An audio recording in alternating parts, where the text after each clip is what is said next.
کہ حضرت محمد صلی اللہ علیہ وسلم نے تو فتح مکہ کے موقع پر سارے کافروں کو معاف کیا، سارے کافروں کو۔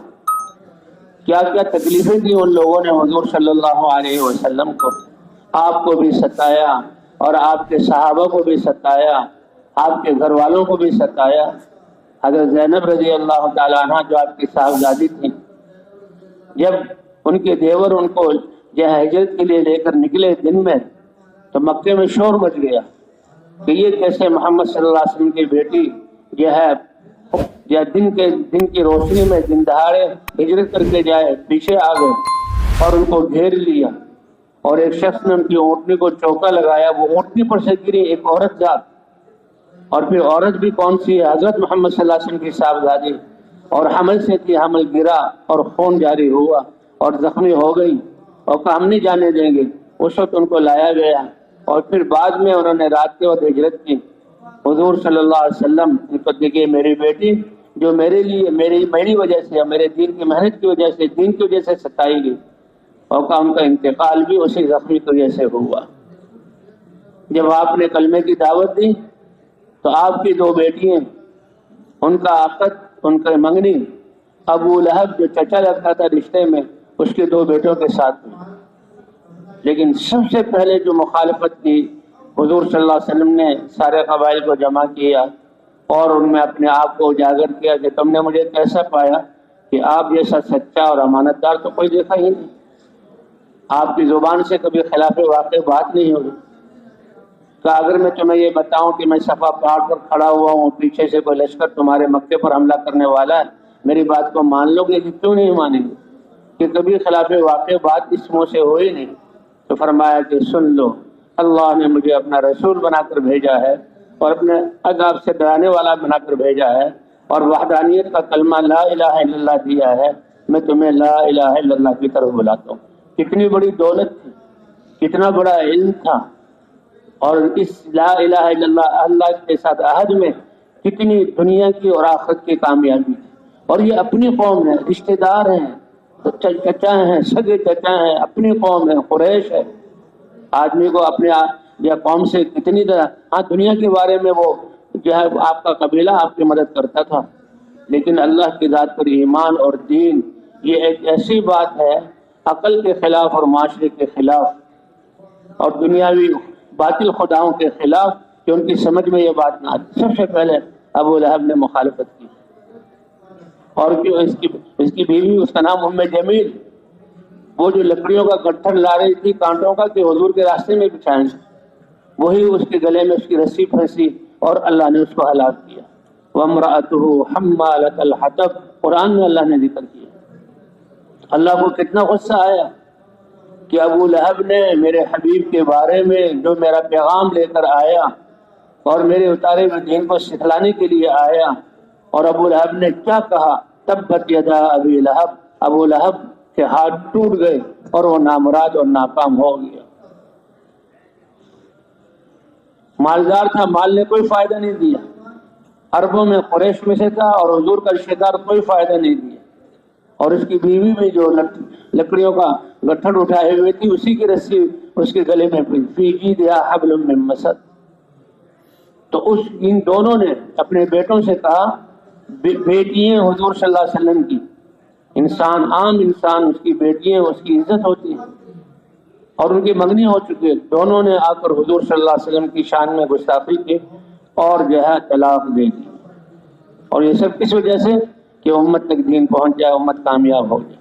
حضرات انبیاء کرام ہر اعتبار سے قربانیاں دیتے تھے، اپنا سب کچھ لگاتے تھے، اور یہ اللہ کے رسول صلی اللہ علیہ وسلم ایک نے تو حضور کی شان میں اتنی گستاخی کی، حالانکہ وہ داماد اور پھر اللہ کے رسول، لیکن ان بے وقوفوں کو کیا پتا، ایسی گستاخی کی کہ حضور کے منہ سے نکل گیا کہ اللہ اپنے کتوں میں تم پر کوئی کتا مسلط کر دے۔ تو وہی بیٹا اردن علاقے میں اپنے قافلے کے ساتھ، کیونکہ سردار کا بیٹا تھا، قوم کے لوگ ساتھ تھے، اور اردن کے علاقے میں وہ تجارت کے لیے گیا۔ جب جنگل سے گزر رہے تھے، اس نے شیر بھاگتے ہوئے دیکھا۔ اس نے کہا ہاں، محمد کی منہ سے جو بددعا نکلی تھی وہ مجھے لگتا ہے کہ وہ قبول ہو گئی۔ یہ شیر سامنے سے گیا، جو گزرتے ہوئے شیر کے سامنے آنے کا کیا مطلب؟ لوگوں نے بڑی تسلی دی کہ ہم تمہارے ساتھ ہیں، ایک شیر کیا کر لے گا، ہم اتنے آدمی ہیں۔ اب اس کے دل میں ڈر، اور پھر حضور صلی اللہ علیہ وسلم کی بات کا اتنا یقین، باتوں کا تو یقین کر رہے ہیں اور کہہ رہے ہیں کہ جھوٹ کی بات، لیکن جو یہ لا الہ الا اللہ، ان کے باطل خداؤں کے خلاف ان کی نفی اور اللہ کا اثبات، یہ ان کے لیے گراں تھا، اور باپ دادا کے طور طریقوں باطل طریقوں کو چھوڑنا یہ ان کے لیے گراں۔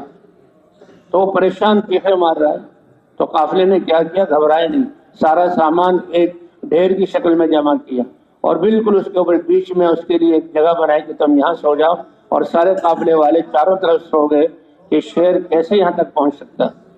لیکن وہ اللہ کے رسول کی دل کی آہ تھی، اور آپ کی زبان سے نکلے ہوئے اللہ کی کہ اللہ تجھے اپنے کتوں میں سے کسی کتے کو تم پر مسلط کرے۔ کہتے وہ رات کو شیر آیا، اس نے ایسی گردن لگائی کہ جہاں وہ پڑا ہوا تھا وہیں آ کر اس نے اس کی گردن کو توڑ دیا، اور صبح جب اٹھے تو وہ مردہ ہو چکا تھا۔ تو ایسے حضور صلی اللہ علیہ وسلم کو ستایا گیا آپ پر، یعنی آپ اتنے نفی جسم والے، آپ کے جسم سے خوشبو۔ وہ تو ابو طالب بھی کہتے ہیں کہ جب میرے گھر میں میرے بچے سوتے تھے اور لمبی راتوں میں بچوں کو اٹھایا جاتا، انسان جب سوتا ہے تو اس کے جسم سے ایک بو، کسی کسی کے منہ سے رال، اور بچوں کے تو منہ سے بھی، ناک سے بھی، آنکھوں سے بھی، سب بچے جو ہے اسی آلائشوں میں کہ ان کو بغیر نہلائے دھلائے کسی کے سامنے پیش نہیں کر سکتے، لیکن حضرت محمد صلی اللہ علیہ وسلم کا چہرہ کلی کی طرح کھلا ہوا ہوتا تھا، خوشبودار اور ایسے بچپن میں، اور آپ کے جسم سے خوشبو، آپ چلتے ہوئے کسی بچے کے سر پر ہاتھ رکھ دیتے اور وہ بچہ ماں کے پاس آتا تو اس کے سر کے بالوں سے آپ کے جسم کی خوشبو آتی تھی، اور ماں کہتی بیٹا کیا محمد صلی اللہ علیہ وسلم نے تمہارے سر پر ہاتھ رکھا ہے؟ کہ اماں آپ کو کیسے پتہ لگا کہ ان کے جسم کی خوشبو تمہارے بالوں سے آ رہی ہے؟ انس کی والدہ ہیں ام سلیم، ان کے گھر پہ حضور صلی اللہ علیہ وسلم آرام کیا کرتے، اور گرمی کی وجہ سے آپ کی گردن پر پسینے کے قطرے بہتے، تو وہ اپنے عطر کی شیشی جس میں مشک اور عنبر خالص ہوتا تھا وہ لا کر اس پسینے کے قطروں کو اس میں ڈالتی تھی۔ کسی نے پوچھا رہی ہے کیا کر رہی ہو؟ کہ اپنی اس مشک اور عنبر جو اصلی ہے اس کی خوشبو کو حضور کی خوشبو سے خوشبودار بنا رہی ہے۔ اور ایسی ہستی جب وہ سجدے میں جاتے ہیں تو مذبح خانے سے لائی ہوئی اوجڑیاں آپ کے جسم پر رکھی جاتی ہیں۔ آپ اس مکے سے اللہ کے حکم کی وجہ سے ہجرت کی رات کے اندھیرے میں نکل رہے ہیں اور مکے کو دیکھ رہے ہیں، بیت اللہ کو دیکھ رہے ہیں، اور حضور صلی اللہ علیہ وسلم رنج ہے کہ میں مکہ شہر کو چھوڑ کر جا رہا ہوں، اور غیروں سے نہیں، اپنے قوم کی وجہ سے، اور کسی عام کام کی سے نہیں، ان کی ہدایت کی محنت کے بدلے میں مجھے نکالا جا رہا ہے۔ ما اطیبک یا مکہ، اے مکہ تو کتنا پاکیزہ شہر ہے، اور تیری فضائیں کتنی پاکیزہ ہیں، اور تجھ میں اللہ کا گھر ہے۔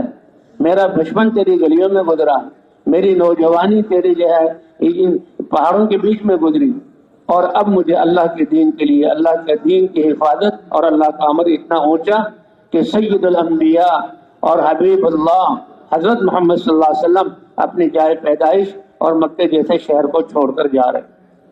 آپ رات کے اندھیرے میں نکلے، اور پھر 10 سال جن مکے والوں نے مدینے میں بھی چین نہیں لینے دیا۔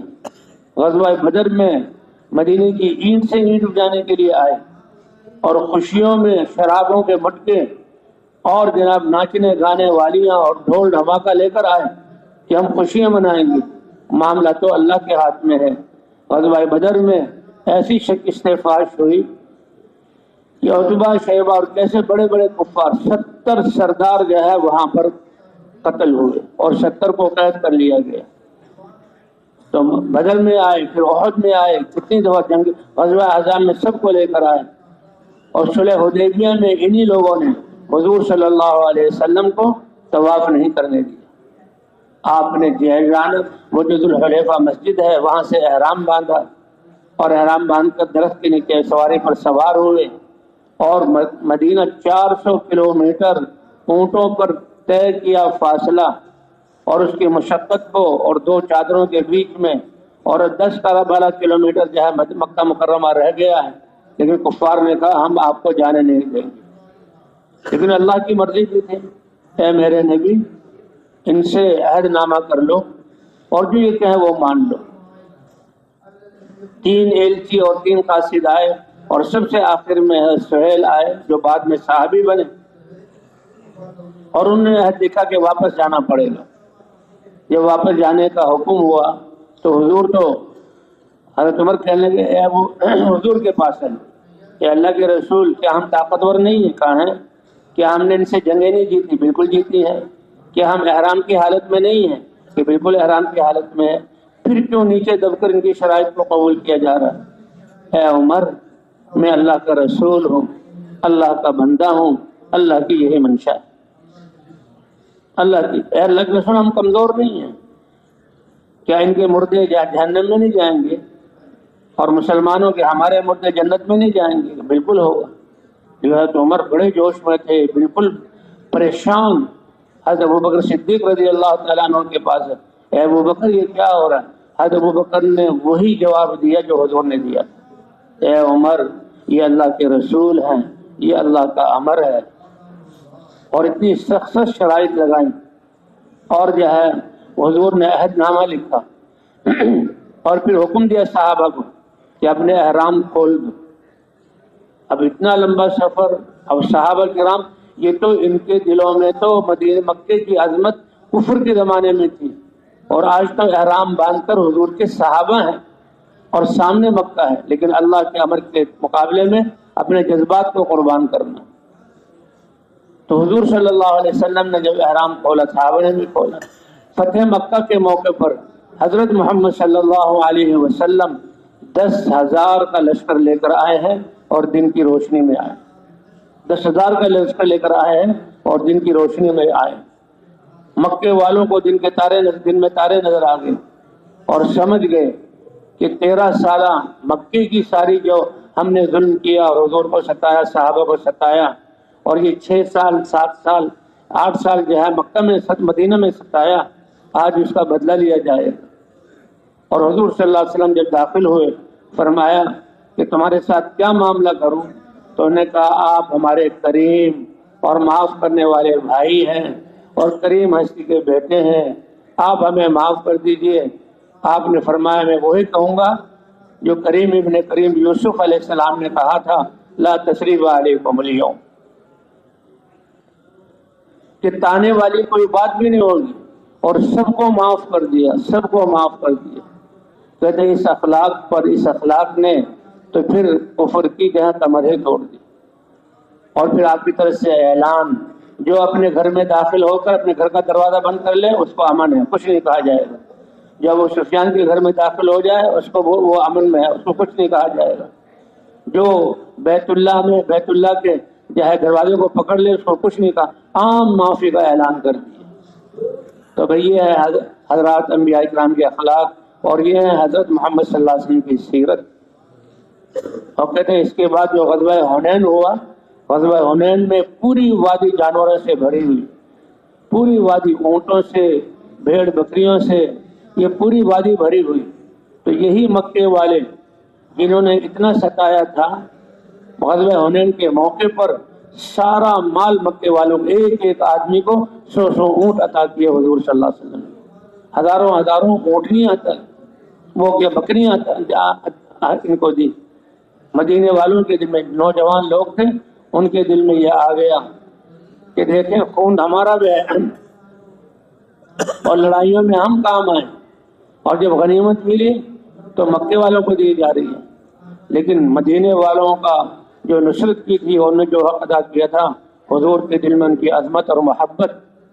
حضور صلی اللہ علیہ وسلم کو پتہ لگ گیا کہ مدینے والوں میں سے چند نوجوانوں کے دل میں کہ یہ حضور صلی اللہ علیہ وسلم نے اس وقت ان کو یہ غنیمت کا مال دیا. حضور نے سب کو بلایا، دیکھو صرف انصار ہو اور کوئی نہ ہو، اور بلا کر آپ نے خطبہ دیا، اے انصار تم اگر یہ کہو کہ آپ کی قوم نے آپ کی بات کو ٹھکرایا اور آپ کے وطن سے نکالا اور بے گھر کیا، اور تم نے مجھے ٹھکانہ دیا، تم نے میری مدد کی، تم نے میرے دین کو قبول کیا اور میرا ساتھ دیا، تم حق بجانب ہو، تم حق بجانب ہو. کہ انصار یہ میں کیا سن رہا ہوں کہ دنیا کی چیزیں میں نے ان کو دی اور تم اس پر کہ بھئی ان کو دی گئی چیزیں سنو، کیا تم اس بات پر راضی نہیں کہ تم کیا ہے لوگ مجھ سے یہاں سے دنیا کی